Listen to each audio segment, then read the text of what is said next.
থর্নবার্ডস একাডেমির বর্ষপূর্তি উপলক্ষে আজকে বার্ষিক অনুষ্ঠান হচ্ছে, যেখানে দেখা যাচ্ছে সকাল থেকে নানান অনুষ্ঠান হয়েছে, যার মধ্যে অন্যতম হচ্ছে অঙ্কন প্রতিযোগিতা।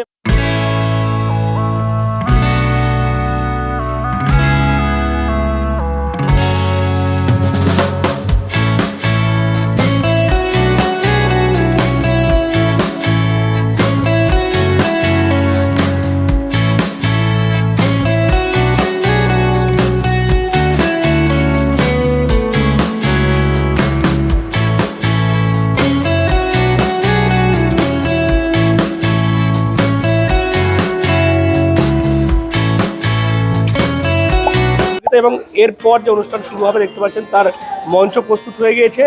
মূলত এই বার্ষিক অনুষ্ঠানের মধ্য দিয়ে এই থর্নবার্ড একাডেমিক যারা কর্তৃপক্ষ রয়েছে তাদের উদ্দেশ্য হচ্ছে যাতে আমরা দেখি ছাত্রছাত্রীদের মধ্যে নানান প্রতিভা থাকে, সেগুলো কিন্তু বাস্তবে রূপায়িত হয় না। সেই কারণেই থর্নবার্ডস একাডেমি তারা পথ চলা শুরু করেছে এই চাকুন্দি গ্রামের ঠনঠনিয়াপাড়া সেই রকম একটি জায়গা থেকে, এবং তাদের যেটা ভবিষ্যৎ পরিকল্পনা রয়েছে যে তাই এই শুধুমাত্র একটি গ্রামের মধ্যে সীমাবদ্ধ না থেকে যাতে আরও বিভিন্ন জায়গায় তারা ছড়িয়ে পড়ে, সেই উদ্দেশ্য বা সেই লক্ষ্য নিয়ে থর্নবার্ডস একাডেমি তারা এগোচ্ছে। কবে থেকে তুমি এখানে মানে কোচিং সেন্টারে পড়ছো আর কেমন এক্সপিরিয়েন্স? আমি প্রায় আগের বছর থেকে পড়ছি, আর এখানকার যে এনভায়রনমেন্ট সেটা খুবই ফ্রেন্ডলি, বন্ধুত্বপূর্ণ, এবং এখানকার মেনলি ইনফ্রাস্ট্রাকচার খুব ভালো এবং পঠন পাঠন যথেষ্ট ভালো, কিছু বলার নেই। এখন মানে কিসে মানে তুমি পড়ছো এবং কী বলবো? এখন আমি আর্টসের ছাত্র এবং আমি এখানে মেনলি বাংলা এবং ইংরেজি পড়ি। এখন পর্যন্ত আমার কোনো রকম সমস্যা নেই। লক্ষ্য কী রয়েছে মানে মানে কী করবে? লক্ষ্য মেনলি ইউপিএসসি। ওর নামটা বলো। শেখ শাহিন হালদার। আমার নাম নাসরিন খাতুন, আমি অষ্টম শ্রেণীর ছাত্রী। আমি কোচিংয়ে প্রায় 1 বছর ধরে পড়ছি। এখানে কোচিংটা সত্যি খুব ভালো। এখানে শিক্ষক শিক্ষিকারা এতটা ভালো, আমাদের বুঝিয়ে খুব খুব ফ্রেন্ডলি থাকে, খুবই ভালো। মানে এখানে আমরা শুধু পড়াশোনাই শিখি না, আমরা এখানে শৃঙ্খলা, সম্মান এবং তাকে অন্যকে সাহায্য করার মূল্য যেটা, এটাও আমাদের স্যারেরা শেখানো। তো এখানে আমাদের চাকুন্দিতে যে এই এখন এরকম একটা কোচিং সেন্টার হয়ে আমরা সত্যি খুব গর্বিত যে এত ভালো একটা কোচিং সেন্টার যে আমাদের এখানে আছে। তুমি কি হতে চাইছো, তোমার পরিকল্পনা কি আছে? আমার পড়াশোনা করে আমি কালেক্টর হচ্ছি, এটাই আমার। আমি এখন ক্লাস 8-এ পড়ছি। আমি গত 1 বছর ধরে এই কোচিংয়ের সঙ্গে যুক্ত রয়েছি। এখানে স্যারেরা খুবই ভালো, আমাদের সঙ্গে খুবই ফ্রেন্ডলি থাকে এবং আমাদের এখানে পড়াশোনা খুবই ভালো হয়। সমস্ত রকমের বিষয়ে টেক্সট, তারপর নোট দেওয়া হয়, অ্যান্ড আমাদের কোনো বিষয়ে কোনো প্রবলেম নেই। খুবই ভালো, স্যারেরা আমাদের খুবই ভালো এবং পড়াশোনাও খুব ভালো। গত বছরের থেকে এবারের পড়াশোনা আমাদের পার্সেন্টেজও অনেক বেশি বৃদ্ধি পেয়েছে এবং এটা নিয়ে আমি খুবই গর্বিত যে আমাদের এখানে চাকুন্দির মধ্যে এত সুন্দর একটি কোচিং সেন্টার এসেছে। তো এটাই মানে লক্ষ্য তোমার কি রয়েছে, পড়াশোনা করে কি করবে? আমার লক্ষ্য রয়েছে, আমি ডক্টর হওয়ার ইচ্ছা। তোমার নামটা বলো। আমার নাম রুবানা ইয়াসমিন। এই যে তোমার একাডেমি মানে কি উদ্দেশ্যে করা মূলত? আচ্ছা, এর নাম হচ্ছে থর্নবার্ডস একাডেমি। হ্যাঁ, থর্নবার্ডস একাডেমি এর প্রথম যেটা থর্নবার্ডস, এটাই আমার মূল জিনিস। থর্নবার্ডস একটা ল্যাটিন আমেরিকার লোককথা, যেখানে মা পাখি তার সন্তানকে বাঁচানোর জন্য ওই কাঁটা দিয়ে তার বাসাটাকে আগলে রাখে, কিন্তু দেখা গেল ওই সন্তানকে বাঁচাতে গিয়ে নিজের বুকেই সেই কাঁটা বিদ্ধ হচ্ছে, কিন্তু সন্তান বেঁচে থেকেছে, নিজে মারা গেছে। আজকের দিনে যেটা গসপেল সং বলা হয়, এই থর্নবার্ডসের যে গানটা, সুরটা, বেদনার যে সুর, সেটা গসপেল সং হিসেবেই পরিচিত, যেটা চার্চে গাওয়া হয়ে থাকে। আমরা এরকম মনে করি যে মানুষ তার সন্তানকে যেমন মানে পাখি যেমন সন্তানকে বাঁচিয়েছিল, ঠিক তেমনই আমরা আমাদের স্বপ্নকে বাঁচাতে চাই। আঁকার ক্ষেত্রে বা গল্পের ক্ষেত্রে, কবিতার ক্ষেত্রে প্রতিভা আছে প্রত্যেকের, সেই প্রতিভার প্রকাশগুলো হোক, কিন্তু বাধা অনেক। এই কাঁটা যেমন বুকে বিদ্ধ হয়েছিল পাখিটির, আমাদের স্বপ্নের অনেকে বাধা আছে। আমরা চেয়েছিলাম তার একটা উড়ান হোক, তাই নামটা থর্নবার্ডস একাডেমি। বর্তমানে মানে স্টুডেন্ট কত সংখ্যা রয়েছে এবং কি পরিকল্পনা কি রয়েছে? আচ্ছা, বর্তমানে প্রায় 80-86 জন মোটামুটি আছে এবং এটা আমাদের প্রথম বর্ষপূর্তি, এবং এই প্রথম বর্ষতেই প্রায় 86 জন মতো ছাত্র, হয়তো একটু বেশি আছে। এটা কিন্তু আমাদের কাছে বেশ অকল্পনীয়। যেরকমভাবে আমাদের স্যারেরা গাইড করেন এবং যেভাবে আমরা এগিয়ে থাকি, স্টুডেন্টদের কিন্তু অনেকটা ভূমিকা এখানে রয়েছে। স্টুডেন্টরাও ঠিকঠাক ভালো করে পড়াশোনা করে। আমরা দেখেছি যখন আমরা ভর্তি করেছিলাম যে নাম্বারটা ওদের পেয়েছিল সেই অনুযায়ী অনেক বেশি পার্সেন্টেজ বেড়েছে এদের, মিনিমাম 10-15% অনেকটা বেড়েছে। আজকের দিনে সেই অনুষ্ঠানটা মূলত তাদের এক্সেলেন্সের ওপর, একাডেমিক এক্সেলেন্সের ওপর প্রাইজটা দেওয়া হবে, ফার্স্ট, সেকেন্ড, থার্ড এরকম একটা বিষয়। ভবিষ্যৎ পরিকল্পনা কি হয়েছে টনবার্স একাডেমি?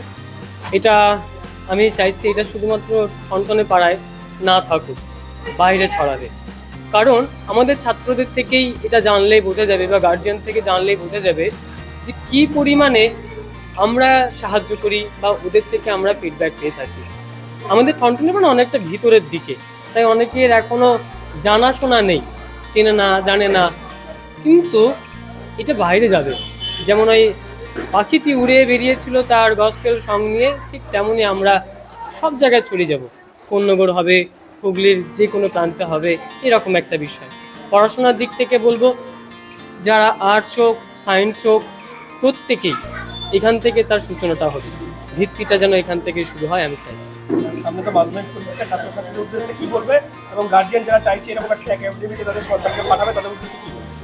আমি বলবো নির্ভরযোগ্য, বিশ্বাস করুন, আস্থা রাখুন। আমি নিজেও মাধ্যমিক দিয়েছি, উচ্চ মাধ্যমিক দিয়েছি, বিএ, এমএ, এখন পিএইচডি করি। আমাদের চাকুন্দিতে অন্তত একজন ডক্টর যিনি পড়ানোর সঙ্গে যুক্ত। আশা করি তার গাইডেন্সটা আমার সঙ্গে যারা সহপাঠী এবং সঙ্গীরা রয়েছেন যোদ্ধা হিসেবে তারাও সেই গাইড করবেন। মাধ্যমিকদের জন্য এবারে পুরস্কারের এবং শুভেচ্ছা বার্তার জায়গাটা রেখেছি, প্রত্যেকে শুভেচ্ছা বার্তা দেওয়া হবে এবং মাধ্যমিক পরবর্তী পর্যায়ে যারা আসবে পরের বছর, আশা করি সেই ছাত্র সংখ্যা 12 থেকে 24 কিংবা 48-এ দাঁড়াবে। এবং আমিও চাইছি যে এই কোচিংয়ে সেই জায়গাটাই না খুলুক, আরও একটা ব্রাঞ্চ খুলুক, আরও সবাই শিখুক, সবার সঙ্গে থাকি। এ উদ্বোধনী সঙ্গীত থাকবে যেটা আগুনের পরশমণি, অর্থাৎ সে আগুনের পরশটা আমাদের মনে লাগুক এবং মনি হয়ে থাকি এবং পবিত্র হোক জীবন, সেটা আমাদের উদ্দেশ্য। তবে আজকের অনুষ্ঠানে বিশেষ আকর্ষণীয় হচ্ছে যে মাধ্যমিকদের তো শুভেচ্ছা বার্তা থাকছে এবং যারা একাডেমিক এক্সেলেন্সে যারা তাদের প্রাইজ থাকছে সেটা তো পরের কথা, কিন্তু মূল যেটা আমাদের একটা পত্রিকা আছে সেটা হচ্ছে কুসুমায়ন পত্রিকা, যার প্রকাশ দিন আজকে ঘোষণা হবে। আমরা শুধু একাডেমিতে পড়াশোনা করবো এমনটা নয়, আমি দেখেছি যে এখানে অনেক ছাত্রই আছে যারা আঁকতে পারে, লিখতে পারে, যারা খুব সুন্দর করে বক্তৃতা দিতে পারে, তাদের সমস্ত কিছু লিপিবদ্ধ হোক। তারা শুধুমাত্র ঠনঠনে পাড়ায় বসে থাকবে, সীমাবদ্ধ হয়ে থাকবে, সেটা আমি চাই না। তাই কুসুমায়ন পত্রিকা বলে একটি আমাদের জিন্নাতদা সম্পাদক এবং আমি সহ সম্পাদক হিসেবে, এখানে আমাদের সভাপতি রয়েছেন কুতুবুদ্দিন স্যার বা অন্যান্য যারা রয়েছে, সবারই একটা সম্মিলিত উপায়ে এটা আমাদের সিদ্ধান্ত করা হয়েছে এবং তারই দিন ঘোষণা করা হবে কুসুমায়ন পত্রিকা। সেই সঙ্গে আমাদের একটা ডোনেশন বক্স উদ্বোধন হবে, তার নাম হচ্ছে হাত বাড়াই। এই হাত বাড়ায়ে ছাত্ররাই তাদের সপ্তাহে, যারা কোচিংয়ের ছাত্র তারা সপ্তাহে মিনিমাম 1 টাকা বা 2 টাকা প্রত্যেক শনিবার বা রবিবার নিজেদের থেকে দেবে, কাউকে জানাবে না, কিচ্ছু না। এবং সেই যে টাকাটা জমবে পরের বছর যারা দুস্থ, যারা এখনো স্বপ্ন দেখছে কিন্তু স্বপ্ন এখনো তৈরি করতে পারছে না, প্রতিষ্ঠা করতে পারছে না, তাদের জন্য, অর্থাৎ ছাত্রদের দানেই ছাত্র বেড়ে উঠবে। হাত বাড়ায় তারই নাম হবে ডোনেশন বক্সে, তার আজকে উদ্বোধন হবে আর কি।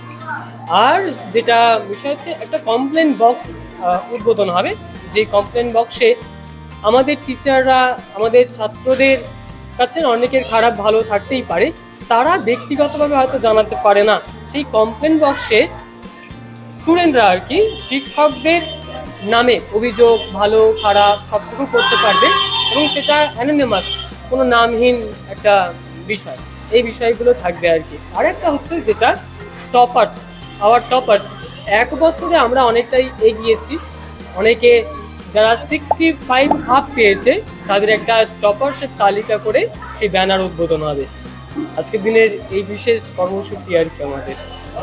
আমি মইজুদ্দিন মোল্লা, আমি থনবার্স একাডেমির প্রধান শিক্ষক এবং যেমনটা বলছিলেন কর্তৃপক্ষ যারা রয়েছে যে তাদের মূল মিলিত প্রচেষ্টায় আজকে একদিকে যেমন দেখা যাচ্ছে যারা এই থর্নবার্ড একাডেমিতে রয়েছেন স্টুডেন্টরা, তাদেরকে যেমন উৎসাহিত করা হবে, তার পাশাপাশি একটি যে পত্রিকা তারও কিন্তু দিনক্ষণ ঘোষণা করা হবে। কারণ এই ছাত্রছাত্রীদের মধ্যে বিভিন্ন লেখার যে প্রতিভা রয়েছে, অনেকের ছবি আঁকার প্রতিভা রয়েছে, সেগুলো যাতে পত্রিকার মধ্য দিয়ে তুলে ধরতে পারে তারা, সেই লক্ষ্য তাদের রয়েছে এবং তারই আজকে দিনক্ষণ ঘোষণাও এখান থেকে করা হবে।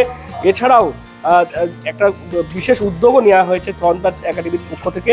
যারা ছাত্রছাত্রী এখানে পড়াশোনা করছে তারাই একটি ডোনেশন বক্সে তাদের সাধ্যমতো কিছু অর্থ সেখানে তারা নিজেরা জমাবে এবং পরের বছর যারা দুস্থ, যারা হয়তো আর্থিক অনটনে পড়াশোনা করতে পারছে না, তাদের সেই অর্থ সাহায্য কিন্তু সেই স্টুডেন্টদের কাজে লাগবে, এমনটাই তারা বলছে। সব মিলিয়ে এই থর্নবার্ড একাডেমি তাদের যেটা লক্ষ্য, সেই লক্ষ্যে তারা এগিয়ে চলেছে এবং প্রায় 1 বছর হলো তাদের। সেই কারণে আজকে ডানকুনির এই চাকুন্দি গ্রামের ঠনঠনিয়াপাড়া এলাকাতেই তাদের বার্ষিক অনুষ্ঠান অনুষ্ঠিত হয়ে গেল।